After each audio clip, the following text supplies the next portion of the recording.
আজিৰ পৰা দুদিনীয়াকৈ আৰম্ভ হ'ল শ্ৰী শ্ৰী বাসুদেৱ মহাপ্ৰভুৰ বাৰ্ষিক ধৰ্মীয় সভা মহোৎসৱ। পশ্চিমপাৰা বালা ডিংডিঙিয়াত পূৰ্ণিমা তিথিত অনুষ্ঠিত হোৱা ধৰ্মীয় সভা মহোৎসৱ আজি ৰাতিপুৱা ধৰ্মীয় পতাকা উত্তোলনেৰে শুভাৰম্ভ কৰে। বিভিন্ন কাৰ্যসূচীৰ অন্তত সন্ধিয়া বন্তি প্ৰজ্বলন, আতচবাজী প্ৰদৰ্শন, গোসাঁই ভ্ৰমণ, সম্বৰ্ধনা অনুষ্ঠান আৰু নিশা কাবেৰী নাট্য গোষ্ঠীৰ নাট প্ৰদৰ্শনৰ মঞ্চৰ উদ্বোধন কৰে সমাজকৰ্মী শান্তনু কলিতাই। দ্বিতীয় দিনা ৰাতিপুৱা শ্ৰী শ্ৰী মহাপ্ৰভুৰ বিষ্ণু হোম আৰম্ভ, হোম শান্তি প্ৰদান ও গ্ৰহণ, আবেলি থলুৱা শিল্পীৰ দ্বাৰা সাংস্কৃতিক অনুষ্ঠান আৰু নিশা উত্তৰ গুৱাহাটীৰ পুষ্পাঞ্জলি দাসৰ নাগাৰা নামেৰে দুদিনীয়া বিভিন্ন কাৰ্যসূচীৰে অনুষ্ঠিত শ্ৰী শ্ৰী বাসুদেৱ মহাপ্ৰভুৰ বাৰ্ষিক ধৰ্মীয় সভা মহোৎসৱৰ সামৰণি পৰিব।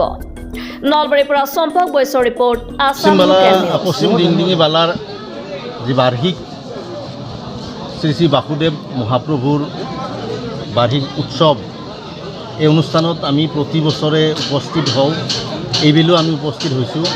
আচলতে মাঘৰ মাহটো প্ৰভু কৃষ্ণৰ কাৰণে, প্ৰভু কৃষ্ণৰ খুব মৰমৰ মাহ আচলতে। গতিকে এই মাঘৰ মাহতে অসমৰ প্ৰতিখন গাঁৱত প্ৰভু কৃষ্ণৰ বন্দনা কৰা হয়। প্ৰতিখন গাঁৱতে বিভিন্ন ৰূপত প্ৰভু কৃষ্ণৰ স্মৰণ কৰা হয়। ডিংডিঙি বালাত মহাপ্ৰভু বাসুদেৱৰ নামত এই পূজাভাগ বুলিও ক'ব পাৰোঁ, আমি হোমযজ্ঞ বুলিও ক'ব পাৰোঁ, এই সভা মহোৎসৱ অনুষ্ঠিত হয়।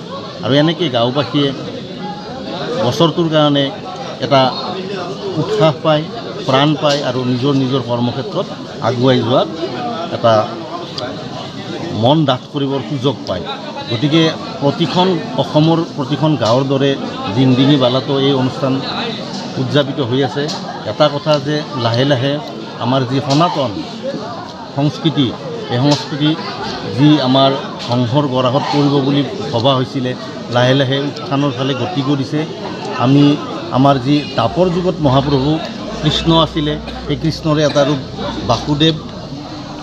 ত্ৰেতা যুগত আছিল প্ৰভু ৰামচন্দ্ৰ ইতিমধ্যে নিজৰ স্থানত উপবিষ্ট হ'ল, প্ৰাণ প্ৰতিষ্ঠা হ'ল।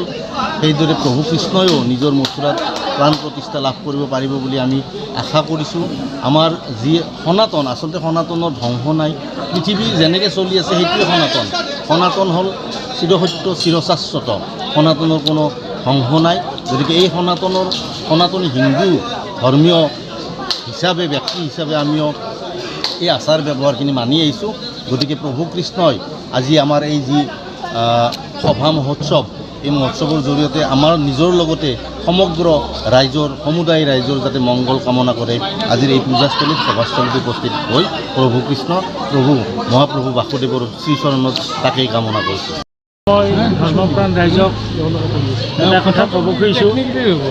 আমাৰ শৈশৱ জীৱনৰ কেতিয়াৰ পৰা এই সভা মহোৎসৱ মাঘ মাহৰ পূৰ্ণিমাত অনুষ্ঠিত হয়, তাৰ সঠিক তাৰিখ আমি ক'ব নোৱাৰোঁ।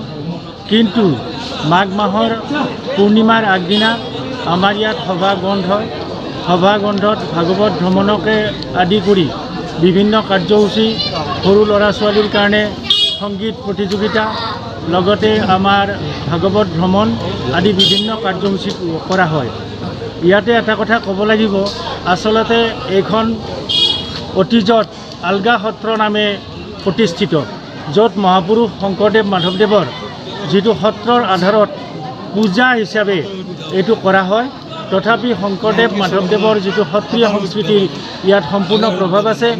ইয়াত আমাৰ নাম প্ৰসংগ কৰা হয়। প্ৰতি বহাগ মাহৰ পূৰ্ণিমা তিথিটো আমাৰ ইয়াত গয়ানাম হিচাপে 6-7খন গাঁৱৰ ৰাইজ মিলিত হৈ বহাগ মাহত এই অনুষ্ঠান কৰে। আকৌ আমাৰ মাঘ মাহৰ পূৰ্ণিমাৰ প্ৰথম দিন আমি গন্ধ হিচাপে, সভা মহোৎসৱৰ গন্ধ হিচাপে কৰোঁ। তাত আমাৰ যাত্ৰা পাৰ্টি অনুষ্ঠিত হয়। লগতে বিভিন্ন ধৰ্মীয় অনুষ্ঠান আমাৰ ভাগৱত ভ্ৰমণৰ লগতে হয়। এই অনুষ্ঠানৰ জৰিয়তে আমি সমূহ অসমবাসীক আমাৰ তৰফৰ পৰা সশ্ৰদ্ধ নিবেদন জনাইছোঁ, যাতে এই সত্ৰীয় সংস্কৃতিৰ আধাৰত অনুষ্ঠিত সভা মহোৎসৱ আদিসমূহ সুন্দৰভাৱে চলি থাকে আৰু আমি ভৱিষ্যত প্ৰজন্মক এটা মানে ডিচিপ্লিন বা সংস্কৃতিত এটা আধাৰ শিকাব পাৰোঁ।